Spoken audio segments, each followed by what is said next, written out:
Schools at Beach Road. We're going to have a look at the way our school has changed since 1908 when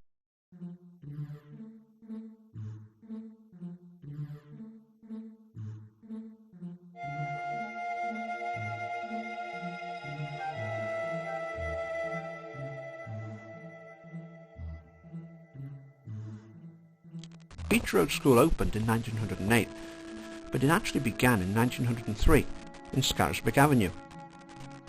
In 1903, Lander Road was the only school in the area, and it was already overcrowded. So the nursery and the infants were accommodated in a temporary building in Scarisbrick Avenue. It was soon known to the locals as the Tin Hut, and if you look at this photograph, you can see why. The photograph shows not one class, but the entire school, with the 2 teachers in charge. Within 2 years, the school had grown. It was now so large that it had to have its own head teacher. That head teacher was a teacher from Lander Road, Mr. Tompkins.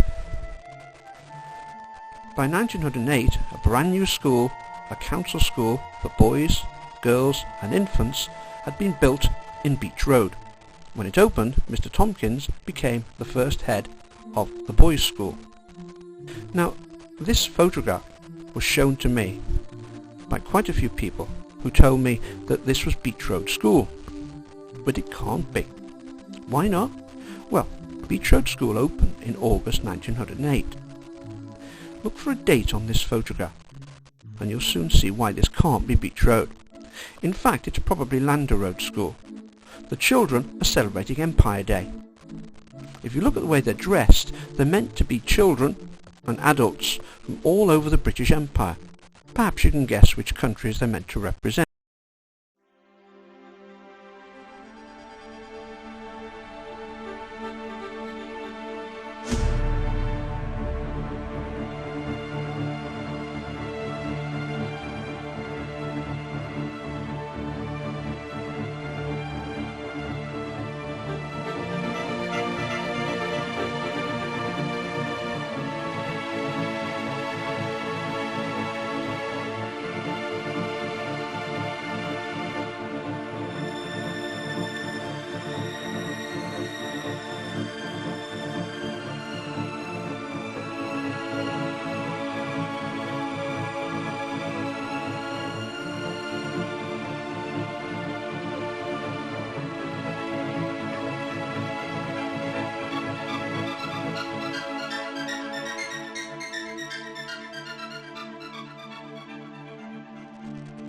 This is grade 5 in 1912. Mr. Tompkins, the head, is on the left. In those days, classes were organised in grades. You didn't automatically go up to the next class at the end of the year. To get to the next grade, you had to pass the end of year tests. You had to make the grade. If you didn't, then you'd have to stay in your existing grade for another year. If you never passed the test, well, you'd stay in the same class until you were 14 and you left school. Can you see any older looking children who might not have made the grade?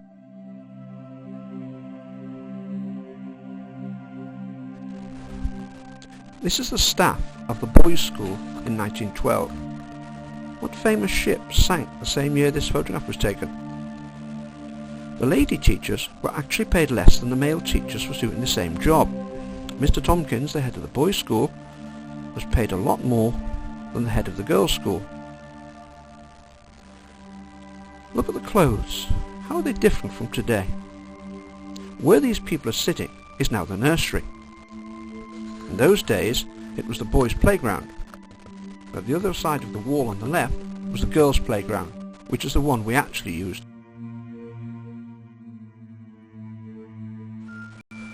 Now here's a really interesting picture. It's got no date. What do you think the costumes might have been for? What time of year do you think it was? Where in the school was the photograph taken? And what's the teacher on the right got hanging from her belt?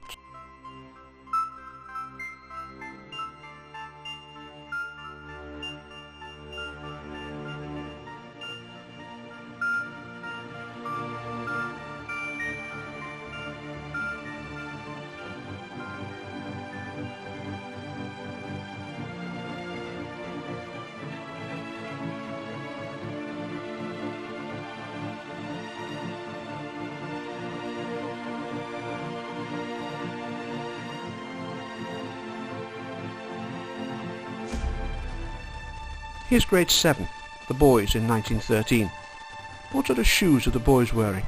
Look at the hats Mr. Tompkins and the class teacher are wearing. One girls' school in Crosby still uses them. Do you know what they're called? What they're made out of?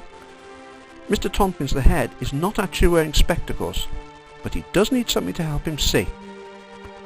Can you tell what it is he's actually wearing? You very rarely see them these days, only in films.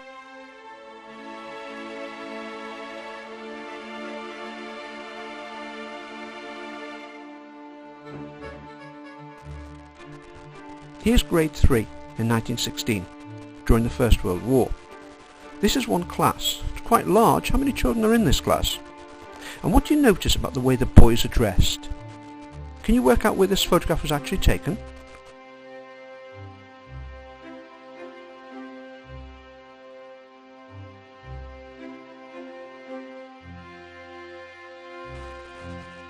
This photograph, taken in 1931, shows the very first Beach Road school holiday. The children went in coordination with children from Lander Road School. You can see Mr. Tompkins, head of Beach Road Boys School, sitting in the middle.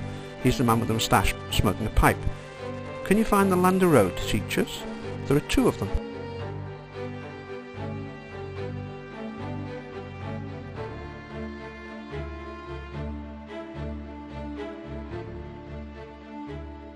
Now here's a task for you. This photograph has no date. We know it's one of the classes in Beach Road Girls' School, but we don't know when. How would you go about working out a date? What sort of clues might be in the photograph, do you think?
Until 1937, Litherland had no library. The first library for Litherland opened in 1928, using Beach Road School in the evenings. Can you see, from the photograph, just where the library was in our building?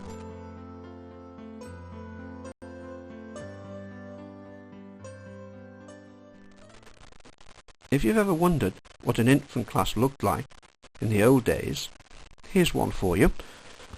This photograph shows Miss Lunt's infant class in 1924. You can just see Miss Lunt at the back of the class.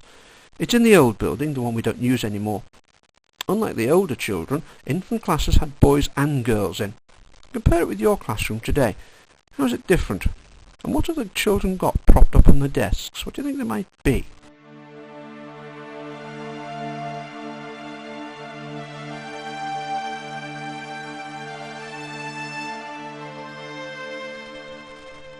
Beach Road School, sometime before the Second World War, in the 1930s perhaps. Can you notice any differences? It looks very similar to the way it is today.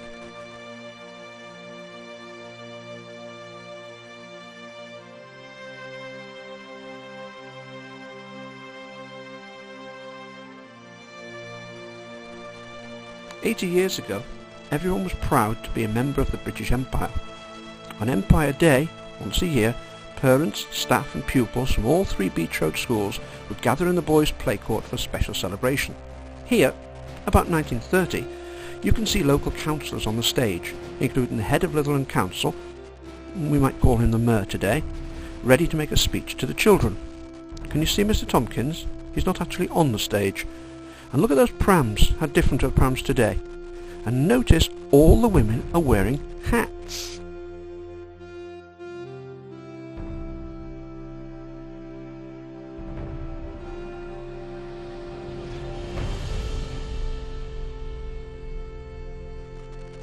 Empire Day again, this time in 1932. This time Mr. Tompkins is on the stage. He's got his back to you. The head of the council, a different man this time, but same chain of office, has just made his speech, and the vicar of St. Philip's Church is next door to him. The building in the background was Lewis's clothing factory. What's on that site today in Walker Road?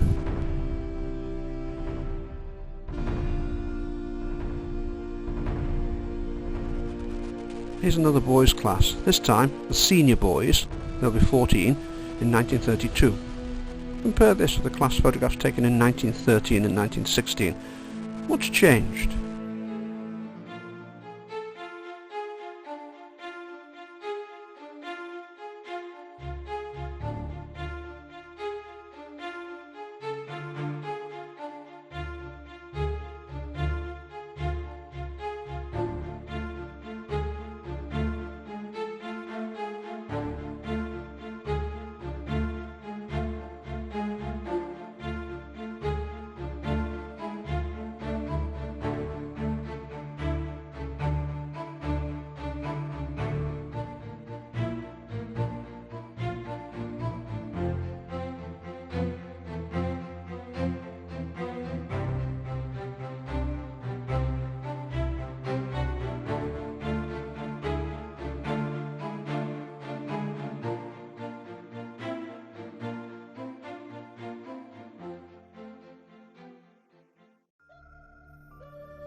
By the 1930s, there were a girls' junior school, a boys' junior school, and a mixed infant school in a separate building.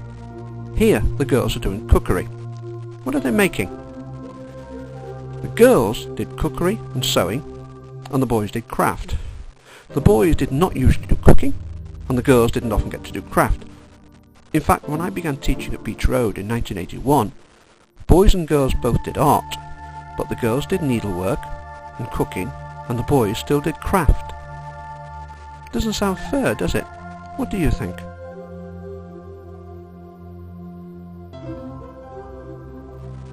This photograph, like the last one, was taken by a reporter from the Bootle Times.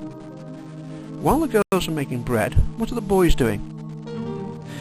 One of them has a rolling pin, but they're not actually cooking. Do you think they'd have liked to do cookery? When I was at school, in year 6, I can remember one dad coming into the class and shouting at the teacher that his son wasn't going to do cookery. It's girls' work, he said. What do you think about that? Here's Beach Road School again, a little closer to the present day, this time in the 1960s or 70s. It still looks very similar to the last photograph, doesn't it? Is it any different from today? One clue, look to the right of the building. There's something in the photograph that isn't there anymore. Can you work out what it is?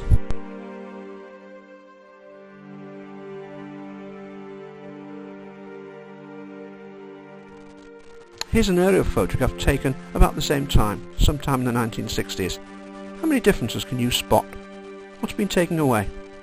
What's been added? Look for the bicycle sheds with the air raid shelters underneath. Look for the outside toilets next door to the bicycle sheds. And notice the separate boys and girls play court with the wall between. If you look over the road, in Walker Road, behind the parked cars, you can see the Lewis's clothing factory. And at the other side of the school, opposite the school in Beach Road, you can just make out the long low roof of a white building. That white building was actually the school canteen. To have your school dinners, you lined up and were taken across the road, and you had your dinners in the separate canteen.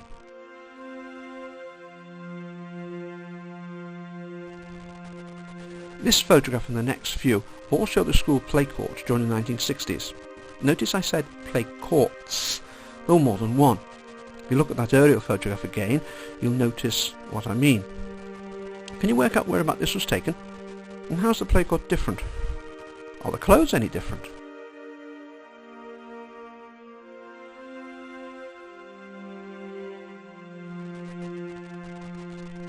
Same time, 1960s. There's no nursery building notice. Instead, there's a wall. There was a nursery, but it was in a room in the infants building, just out of sight to the right. What do you think would be on the other side of that wall? Can you remember?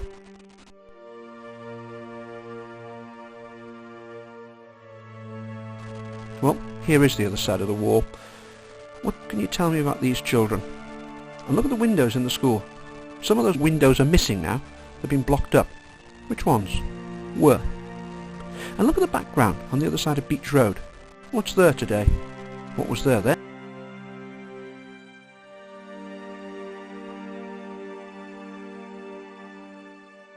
Is this the same group of children? They're certainly in the same place, but this time they've got Walker Road behind them. And what's the building? You can just see part of the sign on the roof. Again, what's on the site today? Sometime during the 1960s, the school was altered. Walls were knocked down and some classrooms vanished, to leave the school more or less as it is today. This was the downstairs hall, where the girls' school once had assemblies. That classroom you're looking at has gone. Where is it now? The boys would have assembly in the upstairs hall, a lot smaller and narrower than our hall. In 1912, over 300 boys, some of them 14 years old, would squeeze into this hall. Can you work out which way you're looking? What changes did the builders make?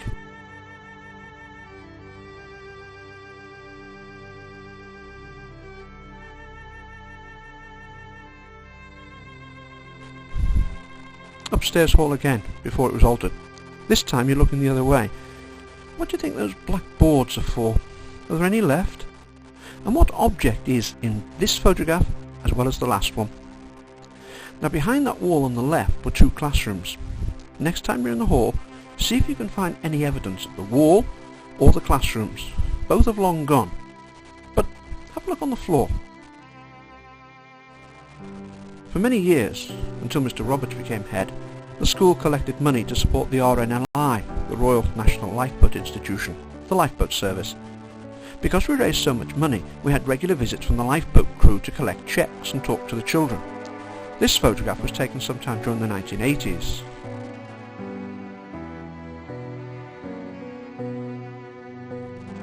More alterations were made during the 1980s. At long last, over 35 years after World War II ended, the air raid shelters were finally demolished. What you're looking at are the backs of the bicycle sheds built in 1908 when the school first opened. The sheds had a roof, a back wall, but were open at the front. During the Second World War in 1940, air raid shelters were built underneath the bicycle shed. The roof of this bicycle shed has been taken off, and you can actually see the air raid shelter underneath. Brick walls, a solid concrete roof, and no windows, just tiny air slots. Why? You can see what the shelter was used for after the war. To collect rubbish. Well, the German Air Force couldn't do it, but a JCB finally does it. The air raid shelters finally go. But what do we do with the spot now? A garden area would be a nice idea, and that's exactly what we got. There's still a little piece of the air raid shelter wall left if you look very closely at the wall behind the other garden. Planting the garden area, and if you look at the wall behind the gardener, you can just see the final part of the air raid shelter. It was left because it would have been too difficult to demolish. You'd have had to demolish the front wall as well. Have a look next time you're there. Another alteration, a little bit later. We needed to make more space, more stock cupboards. So this entrance was blocked up to make extra stock cupboards. The steps here have almost been totally demolished. Who entered school through this door? What's written above the entrance here and at the other end? If you look at this spot today, look for the slightly different colouring of the bricks and you can see where the staircase was.